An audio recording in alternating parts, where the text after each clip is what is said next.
Il ne voulait pas les laisser. Il y a les sorciers comme ça qui sont teigneux.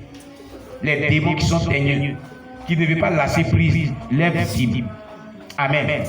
Et quand même qu'ils ont laissé les Juifs partir, ils ont dit, mais qu'est-ce qu'on a fait qu'on les a laissés partir? Qui va être toujours notre esclave? Qui va faire tous ces travaux pour nous? Rattrapons-les. Et cette fois-ci, attrapons ce Moïse de petit là. C'est lui qui a suscité ce engouement, en eux, ils sont partis. Donc l'armée des pharaons venait vers le peuple juif, campé auprès de la mer Rouge. Il venait pour les récupérer encore, pour les mettre encore dans la servitude. Et les têtes de ceux qui étaient vraiment en tête, pour les punir sévèrement de mort. Les blâmer de telle sorte qu'ils ne puissent pas encore se rébeller. Amen. Et c'est comme cela, Dieu a jugé bon de les engloutir par la mer Rouge.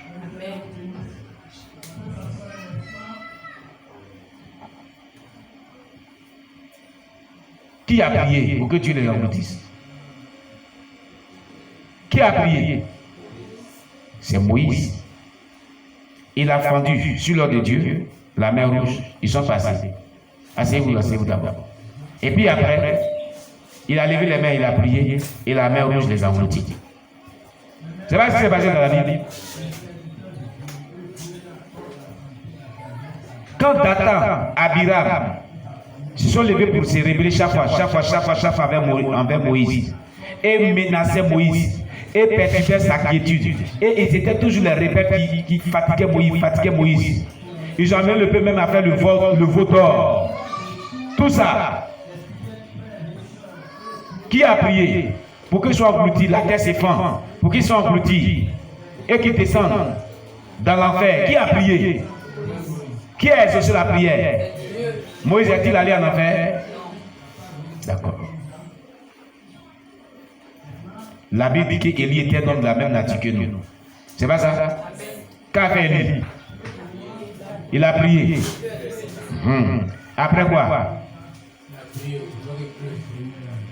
Il a prié, d'abord le feu est descendu pour construire 50 personnes.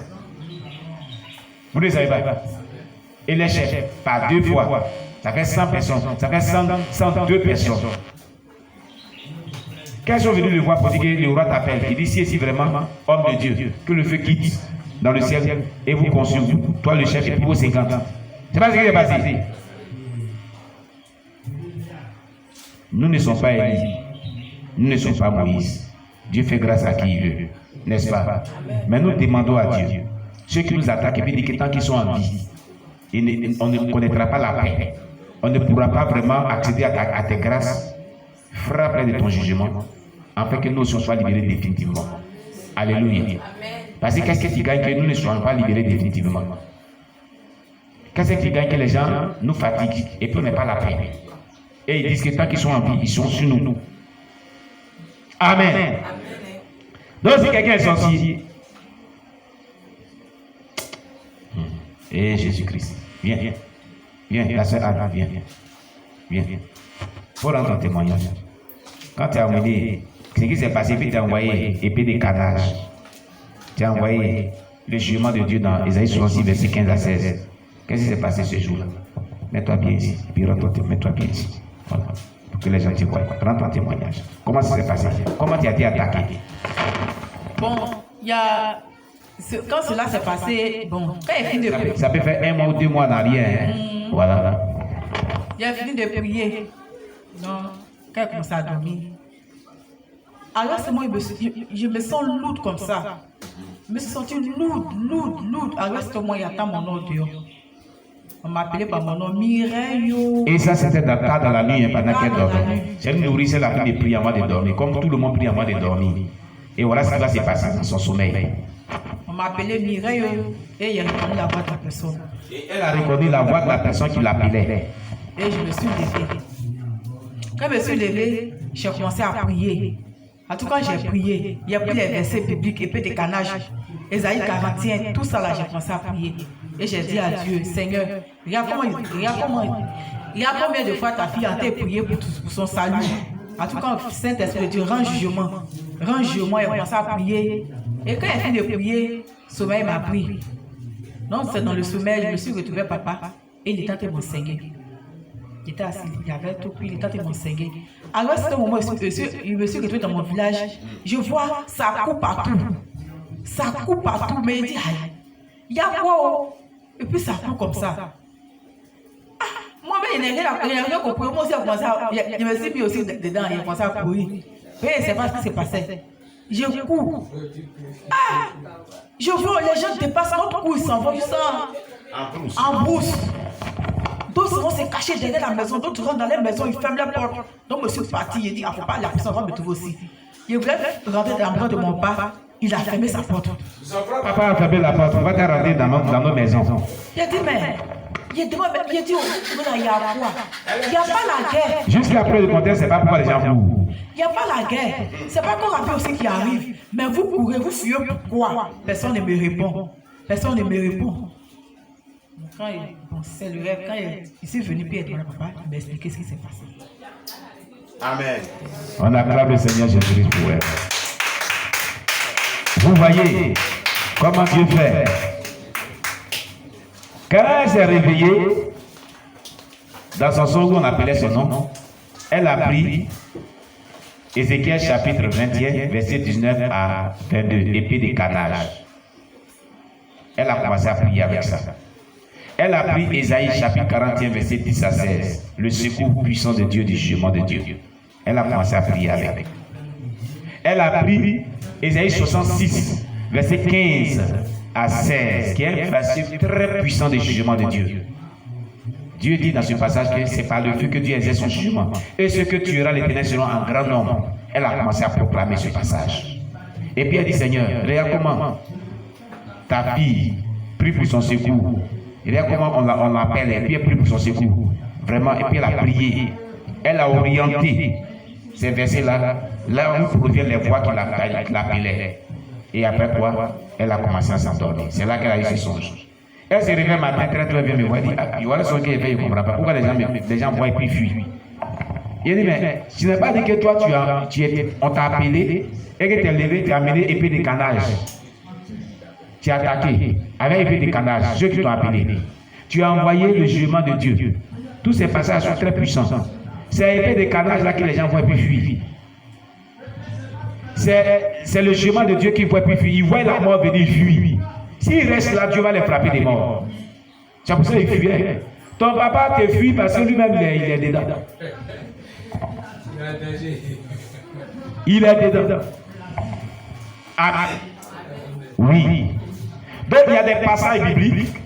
Quand on est proclamé, les anges descendent avec les épées. Ils descendent pour un jugement. Et quand ils descendent là, l'effet que cela fait dans le spirituel, là, les gens fuient. Ils voient la mort venir. Ils voient le feu du jugement venir. Il dit, allumez le feu là, dans une broussaille. S'il y a magouillard, il y a serpent, il y a un animal, il va rester là. Hein? Même toi-même, tu vas rester là. Tu vas fuir. Donc quand vous proclamez des passages où on parle de feu, quand le feu descend là, les gens fuient. Ils ne peuvent pas rester là. Parce que c'est la mort qui vient. Donc quand on proclame les passages où on parle des morts, c'est l'ange de la mort qui descend. Quand ils le voient, ils connaissent l'ange de la mort. Quand ils le voient venir du ciel, ils fuient. Amen, amen. Amen. Donc, ce n'est pas pour les tuer, mais c'est pour les amener à laisser votre vie définitivement. Définitivement.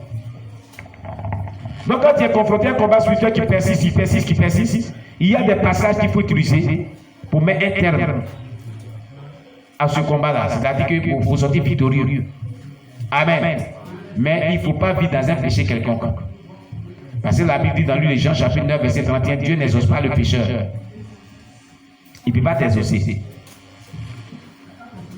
Dans Psaume 108, verset 8, il a dit, Dieu a dit, dans sa sainteté, je triompherai. Le triomphe, c'est la victoire. C'est dans la sanctification, dans la sainteté que tu auras la victoire. Je ton adversaire. Amen, amen. Voilà. Donc, on va prendre encore une autre âme spirituelle de sommeil. Ça fait combien d'âmes? Chaque dimanche, on prend 5 âmes. C'est 6 cinquième maintenant. Hein? C'est si 4e. Psaume chapitre 13. Non, pardon, c'est Psaume chapitre 13. Bon, on va vérifier d'abord. Psaume chapitre 13, verset 4. On va vérifier d'abord avec vous. Psaume chapitre 13, verset 4.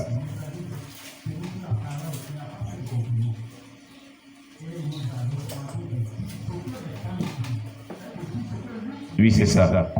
Psaume chapitre 13, verset 4. Le sommet dont on ne se réveille pas, on va l'envoyer. Et Dieu lui-même va juger bon de les frapper ou pas. Quand ils vont voir la mort venir, ils vont partir. Parce qu'ils ne veulent pas se suicider, ils ne veulent pas mourir. Qui veut mourir? Les gens disent que la vie est tellement douce. Et ils se plaisent dans le mal. Donc ils ne vont pas chercher, ils ne vont pas vouloir mourir, ils vont laisser la vie tranquille. Il est déclaré, selon le livre de Psaume, chapitre 13, on se tient debout sauf les nourrices. Le verset 4. Regarde, réponds-moi, Éternel, mon Dieu. Donne à mes yeux la clarté, afin que je ne m'endorme pas du sommeil de la mort, au nom de Jésus. Il est déclaré, selon le Psaume, chapitre 13, le verset 4. Regarde, réponds-moi, Éternel, mon Dieu. Donne à mes yeux la clarté, afin que je ne m'endorme pas du sommeil de la mort, au nom de Jésus. Il est déclaré, selon le livre de Psaume, chapitre 13, le verset 4. Regarde, réponds-moi, Éternel, mon Dieu. Donne à mes yeux la clarté, afin que je ne m'endorme pas du sommeil de la mort, au nom de Jésus. Père céleste, il y a un sommeil qu'on appelle le sommeil de la mort. C'est un sommeil dont on ne se réveille plus. Voici les sorciers, les satanistes, les agents du diable, les serviteurs de Satan, qui nuisent à nos vies et qui ne veulent pas se repentir, se confesser, se convertir à toi pour pardonner l'œuvre des ténèbres qu'ils font contre nous. Ils tapent même dans les poitrines, disant, quand ils seront en vie, nous n'aurons pas la paix. Nous n'aurons pas la paix. Et nous ne rentrerons pas dans nos bénédictions. Nous n'aurons pas le salut de notre âme. Oh Jésus, que gagnes-tu que nous souffrons des mains de ces satanistes, des mains de ces sorciers, des mains de ces agents du diable? Cela ne te réjouit pas. Loin de toi cette manière d'agir. Rends justice. Frappe donc du sommeil de la mort dont parle le Psaume 13, verset 4, que je viens de proclamer. Que ce sommeil de la mort les frappe au nom de Jésus. Que ce sommeil de la mort les frappe au nom de Jésus, jusqu'à ce que notre vie soit libérée. Seigneur, frappe-les de ce sommeil de la mort au nom de Jésus.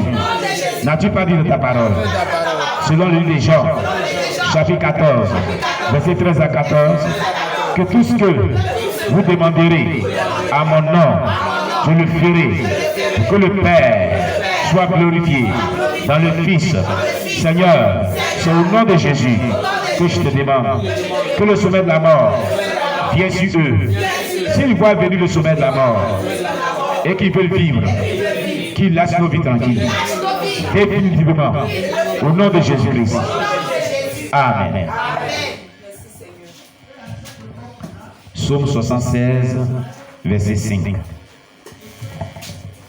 Psaume 76, verset 5. Ça, c'est la 5e âme spirituelle.